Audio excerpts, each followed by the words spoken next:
بلغنا رمضان. اعوذ باللہ من الشیطان الرجیم. بسم اللہ الرحمن الرحیم. سبحان اللہ وبحمدہ سبحان اللہ العظیم. رب اشرح لی صدری ویسر لی امری واحلل عقدۃ من لسانی یفقہوا قولی واجعل لی وزیرا من اہلی. رب زدنا علما اللہم فقہنا فی الدین. آمین. السلام علیکم ورحمۃ اللہ وبرکاتہ. آج انشاءاللہ تعالی ہم دورہ قرآن کے سلسلے میں پارہ نمبر 2 کا آغاز کریں گے. اس کا خلاصہ شروع کرتے ہیں. سب سے پہلے اس پارے کے آغاز میں ہی اللہ تعالیٰ نے قبلے کی تبدیلی کا ذکر کیا ہے. مسلمانوں پر جب اللہ تعالیٰ نے نماز کو فرض کیا تو ابتدائی طور پر مسلمان بیت المقدس کی طرف نماز پڑھتے تھے، یعنی بیت المقدس کی طرف منہ کر کے نماز ادا کرتے تھے. نبی کریم صلی اللہ علیہ وسلم کی یہ دلی تمنا تھی کہ اللہ تعالیٰ قبلے کو تبدیل کر کے بیت الحرام کو قبلہ بنا دیں. پیارے نبی صلی اللہ علیہ وسلم اس تمنا کے اظہار کے لیے کئی مرتبہ اپنے چہرے کو آسمان کی طرف اٹھایا کرتے تھے. بالآخر اللہ تعالیٰ نے پیارے نبی کی دلی تمنا کو پورا کیا اور بیت اللہ حرام کو قبلہ بنا دیا. اس پر بعض کم عقل لوگوں نے تنقید کی کہ جس طرح قبلہ تبدیل ہوا مذہب بھی تبدیل ہو جائے گا. اللہ تعالیٰ نے جواب دیا، قبلے کی تبدیلی کا بنیادی مقصد یہ ہے کہ اللہ تعالیٰ دیکھ لینا چاہتا ہے کہ کون رسول اللہ صلی اللہ علیہ وسلم کا سچا ماننے والا ہے اور کون ہے جو اپنے قدموں پر پھر جانے والا ہے.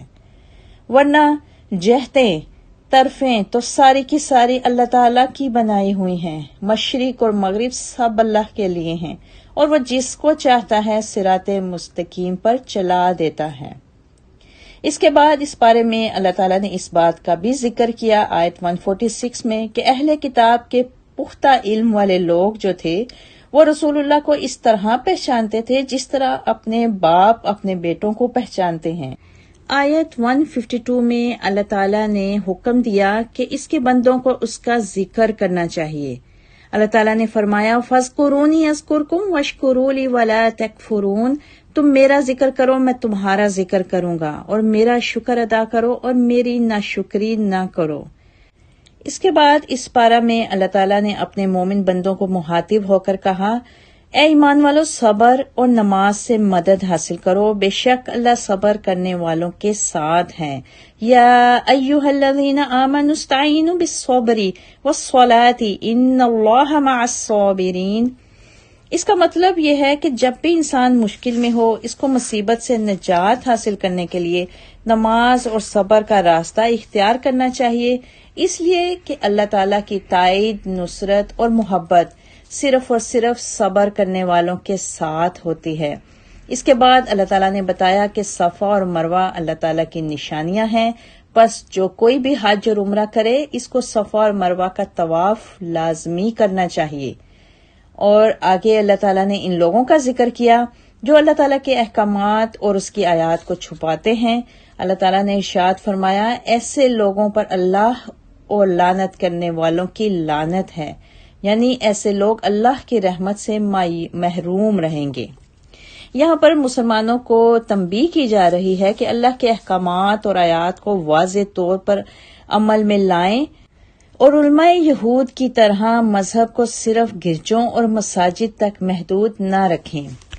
اس کے بعد اللہ تعالیٰ نے اس بات کا بھی ذکر کیا کہ بے شک زمین و آسمان کی تخلیق میں اور دن اور رات کے آنے میں اور سمندر میں بحری جہازوں اور کشتیوں کے چلنے میں کہ جن کی آمد و رفت میں انسانوں کے لیے بہت سے فائدے ہیں، اور آسمان سے بارش کے اترنے میں اور مردہ زمینوں کو زندہ کرنے میں اور زمین پر آباد ہر قسم کے چوپایوں میں اور ہواؤں کے چلنے میں اور آسمان اور زمین کے درمیان مسخر بادلوں میں نشانیاں ہیں.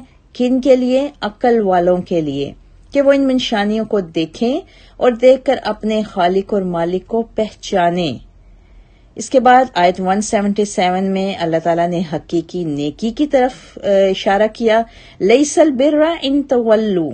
اللہ تعالیٰ نے کہا کہ حقیقی نیکی یہ ہے کہ انسان کا اللہ تعالیٰ کی ذات، یوم حساب، تمام انبیاء اور ملائکہ پر پختہ ایمان ہو اور وہ اللہ کی رضا کے لیے اپنے مال کو خرچ کرنے والا ہو، نماز کو قائم کرنے والا ہو، زکوٰۃ کو صحیح طریقے سے ادا کرنے والا ہو، وعدوں کو پورا کرنے والا ہو اور تنگی اور کشادگی میں صبر کرنے والا ہو، اور جس میں یہ تمام اوصاف ہوں گے وہی حقیقی متقی ہوگا، یعنی اللہ کا خوف کرنے والا اور اللہ سے محبت کرنے والا ہوگا۔ آیت 178 میں قانون قصاص اور دیت بتایا گیا ہے۔ اللہ تعالیٰ نے قصاص اور دیت کے قانون کا ذکر کیا۔ اللہ تعالیٰ نے بتایا کہ آزاد کے بدلے آزاد، غلام کے بدلے غلام، عورت کے بدلے عورت کو قتل کیا جائے گا۔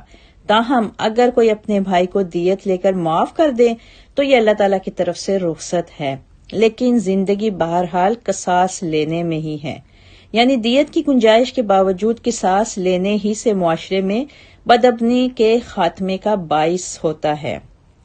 183 آیت میں روزوں کی فرضیت کا حکم آ گیا۔ اللہ تعالیٰ نے رمضان المبارک کے روزوں کی فرضیت کا ذکر کیا اور مسافروں اور مریضوں کو اس بات کی رخصت دی ہے کہ اگر وہ رمضان کے روزے نہ رکھ سکیں تو وہ بعد میں کسی وقت اپنے روزوں کو پورا کر لیں۔ آیت 186 میں اللہ تعالیٰ نے اپنی دوبارہ سے نشانیوں کا ذکر کیا۔ اللہ تعالیٰ نے چاند کے گھٹنے بھرنے کی غرض و غایت بتائی اور اس کے ذریعے سے اوقات اور حج کے ایام کا تعین بتایا۔ آیت 197 میں اللہ تعالیٰ نے آداب حج بتائے، فَلَا رَفَثَ وَلَا فُسُوقَ وَلَا جِدَالَ۔ اللہ تعالیٰ نے بتایا کہ حج میں بے حیائی، لڑائی اور جھگڑے والی کوئی بات نہیں ہونی چاہیے، اور یہ بھی کہا کہ حاجی کو زاد راہ کی ضرورت ہے اور سب سے بہترین زاد راہ تقوی ہے۔ اس کے بعد اللہ تعالیٰ نے کہا کہ بعض لوگ دعا مانگتے ہیں کہ اللہ تعالیٰ ہمیں دنیا میں بہترین دے، جبکہ بعض لوگ جو ان کے مقابلے میں بہتر دعا مانگتے ہیں وہ کہتے ہیں ربنا آتنا فی الدنیا حسنہ وفی الآخرۃ حسنۃ وقنا عذاب النار۔ اے پروردگار ہمیں دنیا میں بھی بہترین دے اور آخرت میں بھی بہترین دے اور ہمیں آگ کے عذاب سے بچا، آمین۔ پیارے نبی صلی اللہ علیہ وسلم کا عمل مبارک بتاتا ہے کہ سورہ بقرہ کی اس آیت کی دعا بکثرت مانگنے سے دنیا اور آخرت کی بھلائیاں حاصل ہوتی ہیں انشاءاللہ تعالی۔ اس کے بعد آیت 208 میں گزشتہ امتوں کی تکلیفوں اور مصیبتوں کا ذکر کیا گیا ہے۔ اس بارے میں اللہ تعالیٰ نے بتایا کہ جن کو ایمان لانے کے بعد تکالیف، مصائب اور زلزلوں کا برداشت کرنا پڑا، اللہ تعالیٰ نے اہل ایمان کو سابقہ امتوں کی تکلیفوں سے اس لیے آگاہ کیا تاکہ ان کے دلوں میں یہ بات راسخ ہو جائے کہ جنت میں جانا آسان نہیں، بلکہ اس کے لیے تکلیفیں اور آزمائشوں کو برداشت کرنا پڑے گا۔ مؤذن رسول صلی اللہ علیہ وسلم حضرت بلال رضی اللہ تعالیٰ عنہ فرماتے ہیں کہ انسان نے اللہ کی جنت کو کیا سمجھا ہے؟ ایک انسان بازار جاتا ہے تو ایک مٹی کے برتن کو بھی ٹھوک بجا کر خریدتا ہے، تو کیا اللہ اپنی اتنی بڑی اور اتنی خوبصورت جنت کو ایسے ہی انسانوں کے حوالے کر دے گا؟ یقیناً اس کے لیے انسان کو تگ و دود، محنت اور تکالیف اور آزمائشوں سے گزرنا پڑے گا۔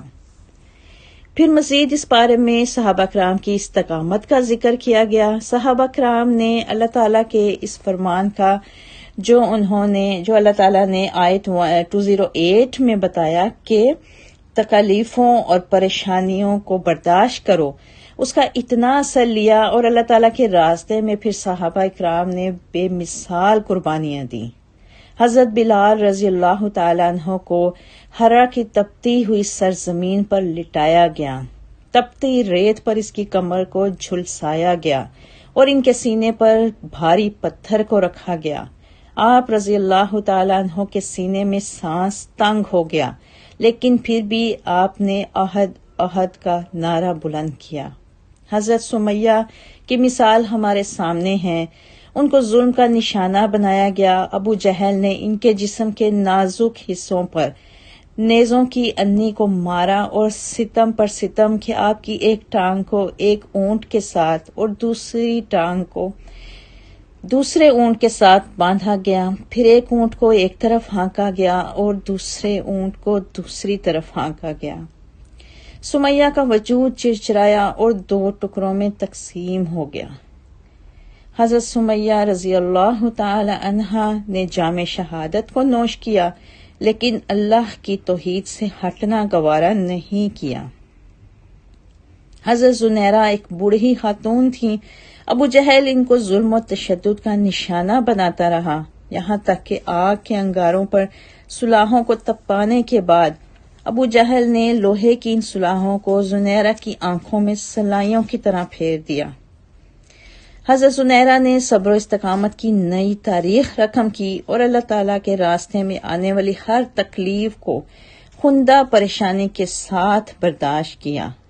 صحابہ کرام کی طرح ہماری بھی امت مسلمہ کی بھی یہ ذمہ داری ہے کہ اللہ تعالیٰ کی خوشنودی کے حصول کے لیے اور اپنے دین کی سربلندی کے لیے ہر طرح کی قربانی دینے پر تیار رہیں اور اللہ تعالیٰ سے دعا کرتے رہیں، یا مثبت القلوب ثبت قلبی علی دینک، یا مصرف القلوب صرف قلبی علی طاعتک۔ اس بارے میں اللہ تعالیٰ نے آیت 217 میں دین سے پھر جانے والے کے لیے وبال کا بھی ذکر کیا کہ جو شخص دین سے منحرف ہو جائے گا اور کفر کی حالت میں مرے گا تو اللہ تعالیٰ اس کے اعمال کو ضائع کر دے گا۔ آیت 219 میں شراب اور جوئے کے نقصانات بتائے گئے۔ یہ شراب کے سلسلے کا پہلا حکم نازل ہوا تھا، اس میں ابھی شراب حرام نہیں ہوئی تھی، شراب اپنے تیسرے حکم میں جا کے حرام ہوئی، لیکن اس بارے میں اللہ تعالیٰ نے شراب اور جوئے کے متعلق بتایا کہ گو ان میں بعض فائدے والی باتیں بھی ہیں، لیکن ان کے نقصانات ان کے فائدے سے زیادہ ہیں، اس لیے بنی نوع انسان کو اس سے اجتناب کرنا چاہیے۔ آیت 261 میں حیض کے متعلق اور طلاق کے متعلق مسائل بتائے گئے۔ اللہ تعالیٰ نے ناپاکی کے ایام میں عورتوں سے اجتناب کا حکم دیا اور طلاق کے مسائل کو بھی بیان کیا کہ طلاق کا اختیار مرد کے پاس 2 دفعہ ہوتا ہے۔ اگر وہ 2 مختلف اوقات میں طلاق دے دے تو اپنی بیوی سے رجوع کر سکتا ہے، لیکن اگر وہ تیسری طلاق بھی دے تو پھر رجوع کی کوئی گنجائش نہیں رہتی۔ آیت 232 میں رضاعت اور عدت کے مسائل بتائے گئے۔ اللہ تعالیٰ نے رضاعت کی مدت کا ذکر کیا کہ عورت اپنے بچے کو 2 برس تک دودھ پلا سکتی ہے۔ اس کے بعد اللہ نے بیوہ کی عدت کا ذکر کیا کہ بیوہ عورت کو چاہیے 4 مہینے اور 10 دن تک عدت پوری کرے۔ اس کے بعد اگر وہ کہیں اور نکاح کرنا چاہے تو اس کو مکمل اجازت ہے۔ اللہ تعالیٰ نے نمازوں کی حفاظت کا بھی ذکر کیا کہ تمام نمازوں خصوصاً درمیانی یعنی عصر کی نماز کی حفاظت کرنی چاہیے۔ آیت 246 میں بنی اسرائیل کا واقعہ بیان کیا گیا۔ اللہ تعالیٰ نے بنی اسرائیل کے حوالے سے ایک واقعہ بیان فرمایا ہے۔ بنی اسرائیل کے لوگ حضرت موسیٰ علیہ السلام کے انتقال کے بعد اپنے نبی جناب شموئیل علیہ السلام کے پاس آئے اور ان سے عرض کی کہ ہمیں ایک ایسے بادشاہ کی ضرورت ہے جس کی قیادت میں ہم جہاد کریں۔ جناب شموئیل علیہ السلام نے کہا کہ اللہ تعالیٰ نے آپ کے لیے جناب طالوت کو بادشاہ بنا دیا ہے۔ بنی اسرائیل کے لوگوں نے اعتراض کیا کہ طالوت ہمارا بادشاہ کیوں کر بن سکتا ہے جبکہ اس کے پاس مال کی فراوانی نہیں ہے۔ جناب شموئیل نے فرمایا کہ بنی اسرائیل کے اس اعتراض کا کوئی فائدہ نہیں، اللہ نے اس کو تم پر فوقیت دی ہے اور اس کو علم اور طاقت میں بڑھا دیا ہے۔ یہاں یہ بات بھی ہمیں پتہ چلتی ہے کہ ہم حکومت کی اہلیت اور قیادت کے انتخاب کے لحاظ سے علم اور طاقت کی اہمیت زیادہ ہے، جبکہ مال ایک ثانوی سیکنڈری حیثیت رکھتا ہے۔ اس کا سبب یہ ہے کہ علم تنازعات اور اشیاء کی حقیقت تک پہنچنے میں ایک کلیدی کردار ادا کرتا ہے اور طاقت کے ذریعے درست فیصلہ کرنے اور اس کو نافذ کرنے میں آسانی پیدا ہوتی ہے۔ مسلمان معاشروں کے موجودہ زوال کا ایک بہت بڑا سبب قیادت کا غلط انتخاب بھی ہے۔ آج مسلمان اہل علم و دانش کے بجائے صاحب سرمایہ دار لوگوں کے انتخاب کو ترجیح دیتے ہیں، جس کی وجہ سے معاشرے میں اخلاقی اقدار کہ فروغ کی بجائے ایک مادہ پرستی کا راستہ ہموار ہوتا ہے۔ اللہ تعالیٰ کے نبی حضرت شموئیل علیہ السلام نے بنی اسرائیل کو یہ بھی بتایا کہ جناب طالوت کو اللہ تعالیٰ کی تائید ہوگی، اور ان کی حکمرانی کے منجانب اللہ ہونے کی نشانی یہ ہے کہ وہ آپ کو ایسا تابوت پیش کریں گے جس میں اللہ تعالیٰ کی طرف سے دلوں کو سکون دینے والے لوازمات اور موسیٰ علیہ السلام اور ہارون علیہ السلام کے ترکہ کا کچھ حصہ موجود ہوگا، اور اس تابوت کو فرشتوں نے اٹھایا ہوگا۔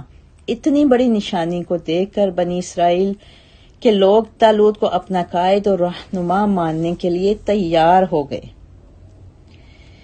اس کے بعد اللہ تعالیٰ نے فرمایا کہ جناب طالوت اپنے لشکر کے ساتھ اللہ تعالیٰ کے راستے میں جہاد کے لیے روانہ ہوئے تو راستے میں ایک نہر تھی۔ جناب طالوت نے اپنے لشکریوں کو حکم دیا کہ وہ نہر سے گزرتے ہوئے ایک مٹھی سے زیادہ پانی پینے سے احتراز کریں۔ آپ نے فرمایا جو ایک مٹھی سے زیادہ پانی لے گا وہ ہم میں سے نہیں ہوگا۔ ان کے لشکریوں کی اکثریت پانی دیکھ کر صبر نہ کر سکی اور انہوں نے جی بھر کر پانی پی لیا۔ جب لشکر کفار سے مڈ پھیر ہوئی تو جی بھر کر پانی پینے والے کفار کی افرادی قوت اور وسائل دیکھ کر حوصلہ ہار بیٹھے، جبکہ پختہ ایمان رکھنے والے افراد نے کہا کتنے ہی گروہ جو تعداد میں تھوڑے تھے بختوں پر اللہ کے حکم سے غالب آئے، اور اللہ صبر کرنے والوں کے ساتھ ہیں۔ جب طالوت کے لشکر سے ٹکراؤ کا وقت آیا تو اہل ایمان نے دعا مانگی، اے ہمارے رب ہم پر صبر نازل فرما اور ہمارے قدموں کو مضبوط فرما اور ہمیں کافروں پر غالب فرما۔ ربنا افرغ علینا صبرا وثبت اقدامنا وانصرنا علی القوم الکافرین۔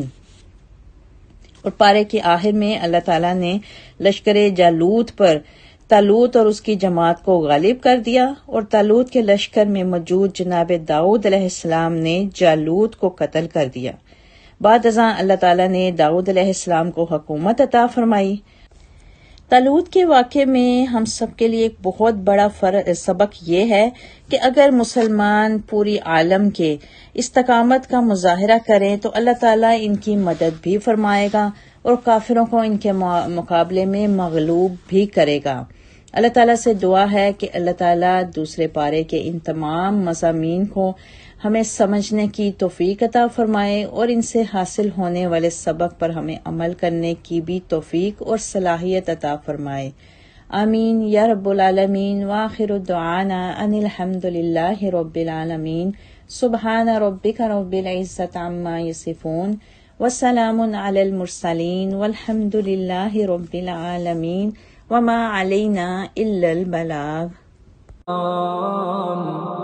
اللهم بارك لنا في صوم شهر رمضان وأعنا فيه وفي غيره على الصيام والصلاة والقيام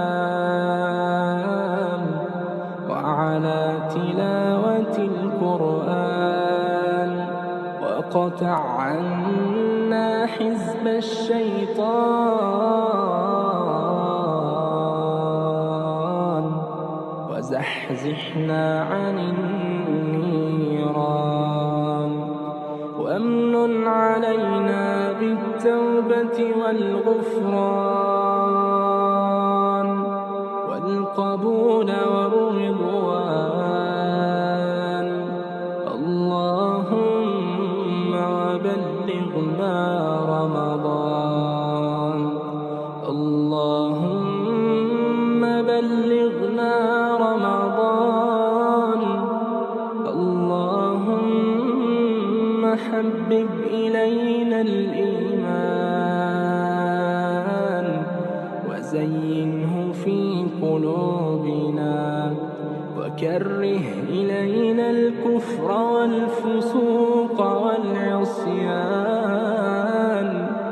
اللهم أسكننا الجنان وزوجنا من الحور العين الحسان وآتنا من كل فاكهة زوجان في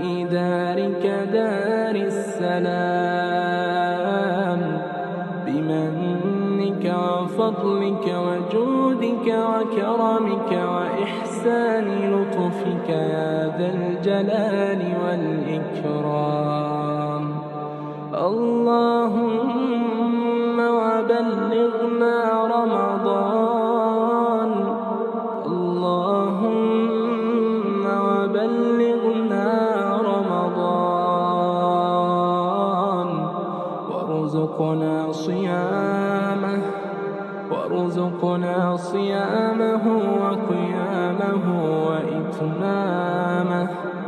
وإتمامه وقبوله، وتوفنا مع الأبرار. اللهم وبلغنا رمضان، وبارك لنا فيما تبقى من شعبان، وارزقنا صيام رمضان. اللهم وارزقنا صيام رمضان. اللهم بلغنا رمضان أياما عديدة وأعواما مديدة. وصل اللهم وسلم وبارك على سيدنا محمد وعلى آله وصحبه وسلم.